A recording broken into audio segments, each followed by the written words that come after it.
नमस्कार, मी एके सर परत एकदा एके इंजिनिअरिंग अकॅडमीच्या ऑनलाईन प्लॅटफॉर्मवर सर्वांचं स्वागत करतो. डी अल्म्बर्ट प्रिन्सिपल आपण सुरुवात केली होती. त्यावेळेला मी तुम्हाला सांगितलं होतं की डी अल्म्बर्ट प्रिन्सिपल म्हणजेच आपल्याला Newton's first law, second law आणि थर्ड लॉ बघायचा आहे. ठीक आहे, तर तो आपला पार्ट संपलेला आहे. दिस इज पार्ट नंबर 2. आता ह्या पार्टमध्ये आपण बघणार आहोत की डी अल्म्बर्ट प्रिन्सिपल नेमकं आहे काय आणि एक दोन क्वेश्चन आपण त्यावर सॉल्व करणार आहोत. ठीक आहे, तर आजच्या लेक्चरमध्ये आपलं डी अल्म्बर्ट प्रिन्सिपल संपणार आहे. ठीक आहे, सुरुवात करूयात. काही घाबरायचं नाही. जे ऑलरेडी मी तुम्हाला सांगितलेलं आहे तेच या ठिकाणी आपल्याला परत एकदा बघायचे. एकदम हळूवारपणे बघणार आहोत. 10 ते 15 मिनिटाचं फक्त हे लेक्चर असेल. काही टेन्शन घ्यायचं नाही. चला, काय म्हटले बघा, डी अल्म्बर्ट प्रिन्सिपल काय म्हणते. ठीक आहे, तर डी अल्म्बर्ट प्रिन्सिपल जे आहे, बरोबर ना, हा ई इथे नकोय. डी अल्म्बर्ट प्रिन्सिपल काय आहे, काय म्हणते बघा. D'Alembert principle, it states that under the action of effective ब्रॅकेटमध्ये लिहिले net force and inertia force body will be in dynamic equilibrium. काही टेन्शन घ्यायचं नाही, आता लगेच कळणार नाही.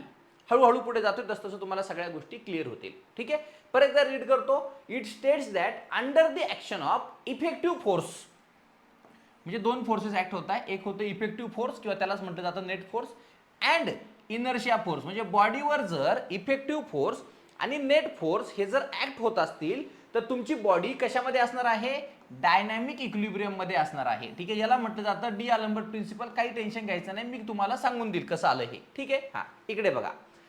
आता एक बॉडी मी कन्सिडर केली. ही माझ्याकडे एक बॉडी आहे ज्याचं मास आहे यम.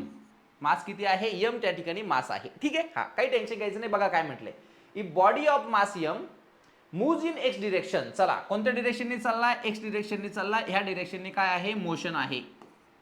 काय आहे ह्या डिरेक्शननी, मोशन. ओके, चला काही टेन्शन नाही. चला जाऊयात पुढे. हा, विथ ऍक्सलरेशन ए 100% मोशन आलं म्हणजे या ठिकाणी काय आहे, ऍक्सलरेशन आहे. ठीक आहे, म्हणजे ऍक्सलरेशनची जी व्हॅल्यू आहे ही 0 नाही. क्लिअर, ह्या डिरेक्शनने चालली आपली बॉडी किंवा आपला object. Okay, that means obviously तुम्हालाही माहित आहे, जर ह्या एक्स डिरेक्शनमध्ये जर ऍक्सलरेशन 0 नसेल तर त्यावर काहीतरी फोर्स ऍक्ट होणार आहे. बरोबर ना, ते पण तेच म्हणताय. That means there is effective or net force F is equal to M A acting in x direction. Correct आहे. जर तुमच्या ऍक्सलरेशनची व्हॅल्यू एक्स डिरेक्शनमध्ये 0 नसेल तर तुमचा जो नेट फोर्स आहे तो 0 असेल का नाही, तो 0 नसेल. मग किती असेल, तो असणार आहे मास इंटू ऍक्सलरेशन. इथपर्यंत तुम्हाला समजलंच असेल. ओके, हा म्हणजे काय सांगितलं मी, हे न्यूटन सेकंड लॉ सांगितलंय. माझ्याकडे एक ऑब्जेक्ट आहे ज्याचं मास एम आहे, तो एक्स डिरेक्शनने मूव्ह होतोय म्हणजे ऑब्विसली त्याला एक्स डिरेक्शनमध्ये काहीतरी ऍक्सलरेशन असेल जे 0 नसेल. 0 नाही म्हणजे त्या ठिकाणी एक फोर्स असणार आहे, नेट फोर्स, आणि त्याची व्हॅल्यू असणार आहे मास इंटू ऍक्सलरेशन. ओके, इथपर्यंत तुमचं संपलं. ओके, काय म्हणते बघा, if you apply force F is equal to M A in negative X direction. आता जर मी निगेटिव्ह एक्स डिरेक्शन म्हणजे ह्या डिरेक्शनमध्ये एक फोर्स अप्लाय केला ज्याची व्हॅल्यू आहे M into A, but opposite, हा पॉझिटिव्ह एक्स डिरेक्शनला होती, ही निगेटिव्ह एक्स डिरेक्शनला होतं, तर काय होणार आहे, then body will be in equilibrium. Obviously then body will be in equilibrium. मी तुम्हाला आधीच सांगितलं होतं की जर माझ्याकडे एक ऑब्जेक्ट आहे, या ऑब्जेक्टवर जर मी ह्या डिरेक्शनमध्ये एक फोर्स अप्लाय केला आणि इक्वल अँड अपोजिट इकडून अप्लाय केला तर त्या ठिकाणी तुमची बॉडी काय होणार आहे, इक्विलिब्रियम मध्ये होणार आहे. तेच या ठिकाणी झालं. माझ्याकडे एक ऑब्जेक्ट आहे ज्याचं मास एम आहे, तो एक्स डिरेक्शनमध्ये त्याचं मोशन आहे, म्हणजे त्याला काहीतरी ऍक्सलरेशन आहे. ऍक्सलरेशनची व्हॅल्यू 0 नाही म्हणजे नेट फोर्सची व्हॅल्यू देखील 0 नसेल तर ती किती असेल, मास इंटू ऍक्सलरेशन. आता मी काय केलं, निगेटिव्ह एक्स डिरेक्शनमध्ये मास इंटू ऍक्सलरेशन एवढा फोर्स अप्लाय केला.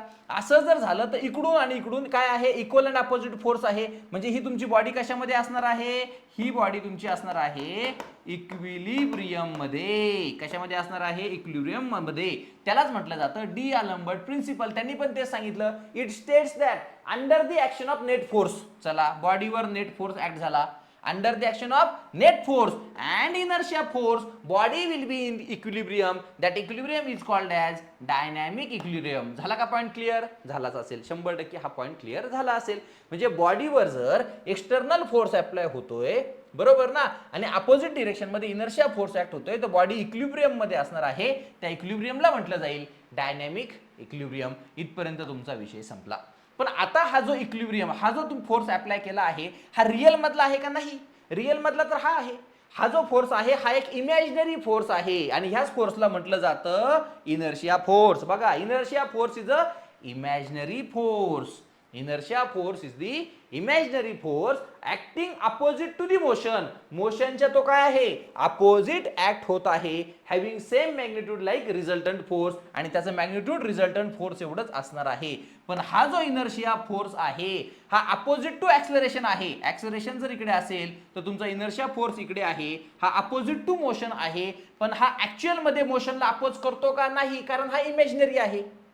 हा ऍक्च्युअल मध्ये हा फोर्स ऍक्च्युअल मध्ये ह्या मोशनला अपोज करेल का, करणार नाही, कारण की तो एक काय आहे, इमॅजिनरी फोर्स आहे, जो अस्तित्वात नाही, त्याला फक्त आपण इमॅजिन केलेला आहे. Inertia force acts opposite to the acceleration, but in reality it will never opposes the motion. तो मोशनला कधीही अपोज करणार नाही.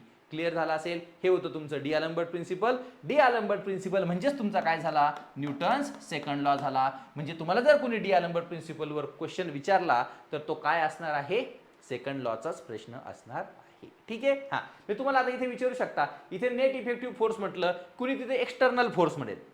नेट इफेक्टिव्हच्या जागेवर तुम्हाला कोणीतरी एक्सटर्नल फोर्स म्हणेल, आणि इनर्शिया फोर्सला कोणीतरी इंटरनल फोर्स म्हणेल. असे जर असेल तर बॉडी इक्विलिब्रियम मध्ये असते, स्टॅटिक इक्विलिब्रियम मध्ये असते, तर त्याला काय म्हटलं जातं, तर त्याला म्हटलं जातं D'Alembert principle. Okay, clear. चला 2 प्रश्न सॉल्व्ह करू म्हणजे हा लेक्चर संपेल, म्हणजे डी अल्बर्ट प्रिन्सिपल तुमचं संपून जाईल. काही टेन्शन घ्यायचं नाही, सोपाच प्रश्न आहे, आपल्याला व्यवस्थितपणे सॉल्व्ह करायचा. बघा काय आहे question.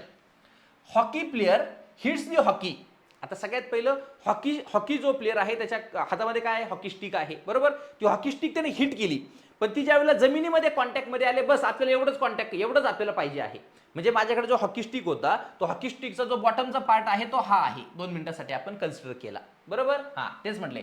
Hockey player hits the hockey stick with velocity. म्हणजेच काय, आता आपण जर इथे बघितलं, बरोबर ना, ही काय आहे, तुमच्याकडे एक हॉकी स्टिक आहे, बरोबर ना, हॉकी स्टिकचा बॉटमचा पार्ट आहे. ओके, याची जी व्हेलॉसिटी आहे इथे, म्हणजे इनिशियल व्हेलॉसिटी ही किती दिली आहे, 7 मीटर पर हॉट सेकंड. तेच म्हटलंय ना, ज्यावेळेला हिट करतो त्यावेळेला व्हेलॉसिटी किती आहे, 7 मीटर पर सेकंड. ठीक आहे. त्यानंतर कोएफिशियंट ऑफ फ्रिक्शन दिलाय. मी सेपरेट एक डायग्राम काढून ठेवतो, अजून इथे अजून एक डायग्राम काढतो, बरोबर ना, इथे अजून एक डायग्राम काढतो. ठीक आहे. हा, आता इथे काहीतरी सरफेस आहे, बरोबर ना, तर इथे कोएफिशियंट ऑफ फ्रिक्शन दिलेला आहे त्यांनी. म्यू इज इक्वल टू किती दिलाय, 0.07. हा त्यांनी कोएफिशियंट ऑफ फ्रिक्शन दिला, काही टेन्शन घ्यायचं नाही. त्यानंतर जी ची व्हॅल्यू दिली किती, जीची व्हॅल्यू दिली आहे 10 meter per second square. Find distance travel by stick before comes to rest. Okay, hit केली, तुमच्याकडे जी तुमची हॉकी स्टिक आहे तिला हिट केल्यावर त्याची व्हेलॉसिटी किती असणार आहे, 7 मीटर पर सेकंड. मला एक गोष्ट सांगा, ही हॉकी स्टिक आहे, याला मी हिट करतो, हिट केल्यावर ती कुठेतरी जाऊन थांबणार आहे. सपोज ती इथे जाऊन थांबली, अरे थांबली म्हणजे इथे जी व्हेलॉसिटी असणार आहे ही फायनल व्हेलॉसिटी आणि व्हेलॉसिटी 0 असणार आहे ना. जर तुमची हॉकी स्टिकला मी इथे काय केलं, हिट केलंय, त्यावेळेला त्याची व्हेलॉसिटी 7 मीटर पर सेकंड होती, आणि ती इथं जाऊन थांबली म्हणजे तिथे व्हेलॉसिटी किती झाली, 0 झाली, म्हणजे 0 झाली. क्लिअर. हा, आता इथून इथपर्यंत त्याने किती डिस्टन्स ट्रॅव्हल केलं, किती डिस्प्लेसमेंट आहे, आपल्याला ते फाइंड करायला विचारलंय. म्हणजे ही एस ची व्हॅल्यू जी आहे ही आपल्याला या ठिकाणी फाइंड करायची आहे. इतकं सिंपल आहे, साधं सरळ सोपं आहे. क्लिअर. हा, आता ही एस ची व्हॅल्यू जर फाइंड करायची असेल तर कसं करणार, इनिशियल व्हेलॉसिटी दिली, फायनल व्हेलॉसिटी दिली, एस दिला. आता अजून एक गोष्ट राहिली, ती म्हणजे ऍक्सलरेशन. तो ऍक्सलरेशन प्रोड्यूस होईल का नाही, तो पहिला प्रश्न आहे. ऑब्विसली होणार. इथे व्हेलॉसिटी यू आहे 7 मीटर पर सेकंड, इथे व्हेलॉसिटी 0 आहे, म्हणजे इथून इथपर्यंत हा ऑब्जेक्ट जाताना व्हेलॉसिटी चेंज होत आहे. व्हेलॉसिटी जर चेंज होत असेल तर तिथे ऍक्सलरेशन 100% असणार आहे. व्हेलॉसिटी जर चेंज होत असेल, मी आधीच सांगितलं होतं, ऍक्सलरेशन तेव्हाच प्रोड्यूस होईल ज्यावेळेला व्हेलॉसिटी चेंज होईल. व्हेलॉसिटी चेंज होताना दिसते म्हणजे इथे कुठेतरी ऍक्सलरेशनची व्हॅल्यू असणार आहे. And this acceleration is not equal to 0. जे मी इथे लिहू शकतो, बरोबर ना. ही ऍक्सलरेशन इथे नॉट इक्वल टू 0 आहे.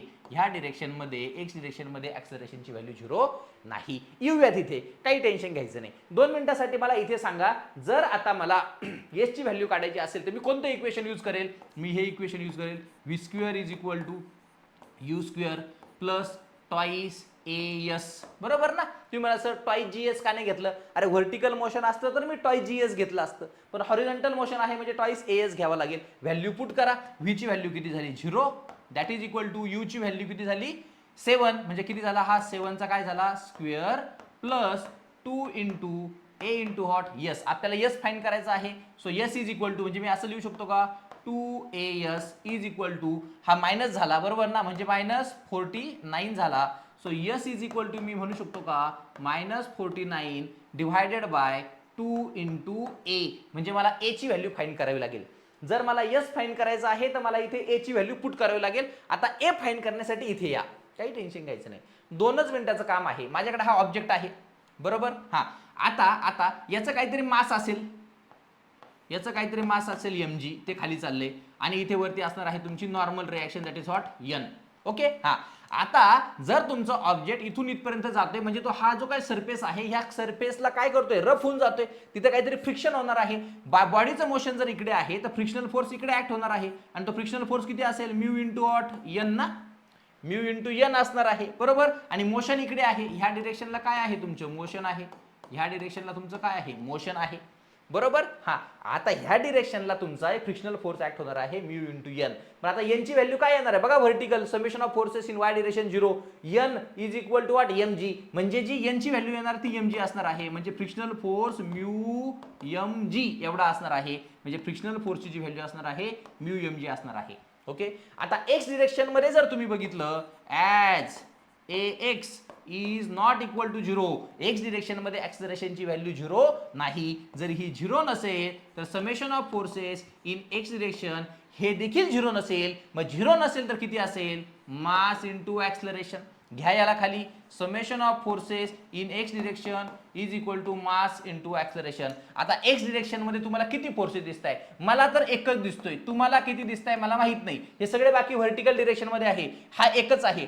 पण मोशनच्या अपोजिट आहे, मोशन इकडे आहे, ऍक्सलरेशन इकडे आहे, त्याच्या अपोजिट आहे, म्हणजे समेशन ऑफ फोर्सेस एकच फोर्स असणार आहे, बट तो minus mu mg and that is equal to what ma. आता मास इंटू मास काय झाले रे, कॅन्सल झाले. आपल्याला ऍक्सलरेशन फाइंड करायचं होतं ना, so acceleration is equal to what mu into g. So mu ची व्हॅल्यू दिलेली आहे 0.07 -0.07, जी ची व्हॅल्यू देखील दिलेली आहे 10. सो ऍक्सलरेशनची व्हॅल्यू मिळाली 0.7 मीटर पर सेकंड स्क्वेअर. याला उचला आणि इथे पुट करा. थोडं मी व्यवस्थितपणे करतो, इथे बघा. हा so s is equal to -49 divided by 2 into हा किती आला 0.7 आला बरोबर ना. So this s is equal to 0.7 चा इथे 0.1 आहे, तो 0.1 वरती गेल्यावर काय होणार आहे बघा, हा मायनस आला, हा पण इथे काय आला मायनस आला, मायनस मायनस झाले प्लस, म्हणजे हा वरती आला 490 डिवायडेड बाय 2 इंटू 7. जर मी 7 ने वरती डिवाइड केलं बरोबर ना, 7 7 49 म्हणजे 70/2 and that is equal to what 35 meter. तर हे जे डिस्टन्स आहे हे किती असणार आहे 35 मीटर असणार आहे. क्लिअर. माझ्या मते तुम्हाला हा पूर्ण प्रश्न कळाला असेल. पुढे जाऊयात सेकंड प्रश्न आणि लास्ट प्रश्न, इथे तुमचं डी अल्बर्ट प्रिन्सिपल संपणार. चला काय म्हटले बघा, a body of mass 6 kg. चला लिहून घेऊयात. मास दिलेला आहे 6 kg. Okay no problem. With displacement, चला डिस्प्लेसमेंट दिलेलं आहे x is equal to t cube -75t. Okay no problem. What is the force acting on the body at time t is equal to 4 second. काही tension घ्यायचं नाही. तुम्हाला विचारलंय force किती आहे आणि टाइम दिलेला आहे 4 सेकंड. आता मला एक सांगा, आतापर्यंत फोर्सचा एकच फॉर्म्युला आपण बघितलाय. So this force is equal to mass into acceleration. Correct ना. हा so this force is equal to मासची व्हॅल्यू किती दिली आहे 6 इंटू आता ऍक्सलरेशनची व्हॅल्यू इथे लिहायची, पण ऍक्सलरेशनची व्हॅल्यू फाइंड करावी लागेल. मग आता ऍक्सलरेशनची व्हॅल्यू फाइंड कशी करणार, तर तुम्हाला डिस्प्लेसमेंट दिले, x is equal to t cube -75t बरोबर ना. याच्यावरून तुम्हाला व्हेलॉसिटी काढता येईल का, velocity is equal to dx upon dt ना, याचा डेरिव्हेटिव्ह घ्या, काय येईल हा 3t² मायनस हॉट 75. आता याच्यावरून ऍक्सलरेशन काढता येईल, काय असेल ते dv बाय हॉट dt, म्हणजे याचा परत डेरिव्हेटिव्ह घ्या. 3 इंटू 2 किती झाला 6t मायनस हा किती आला 0, म्हणजे तुमचं ऍक्सलरेशन आलं 60. आता यांनी म्हटलंय की at time t is equal to 4 second, म्हणजे ऍक्सलरेशनची व्हॅल्यू तुम्ही t इज इक्वल टू 4 सेकंडला काढू शकता. जिथे t दिसतो तिथे 4 फूट करायचा. सो 6 इंटू 4 किती आला हा 24 मीटर पर hot second square, 24 metre per second square. त्याला उचला आणि इथे टाका, हा किती आला 24 सो फोर्सची व्हॅल्यू तुम्हाला मिळाली आहे 6 साई चोक 24, इथे 2 तुमचा हात आला 6 12 आणि हा किती झाला 14, 144 न्यूटन एवढा फोर्स ऍक्ट होणार आहे. हे आलं तुमचं आन्सर आणि इथे तुमचा संपला डी अल्बर्ट प्रिन्सिपल. तर एवढ्या साध्या सरळ सोप्या भाषेत तुम्हाला हे कुठेही मिळणार नाही. अशा प्रकारे जर तुम्ही मेकॅनिक्स शिकत असाल तर कुठेही तुम्हाला जायची गरज पडणार नाही आणि प्रत्येक गोष्ट तुमची क्लिअर होणार आहे आणि मॅक्झिमम मार्क्स तुमचे एक्झाममध्ये तुम्हाला मिळणार आहे. तिथे आपलं डी अल्बर्ट प्रिन्सिपल संपलं. पुढच्या लेक्चरमध्ये असणार आहे नवीन युनिट, ते म्हणजे कर्व्हिलिनियर मोशन. Thank you so much.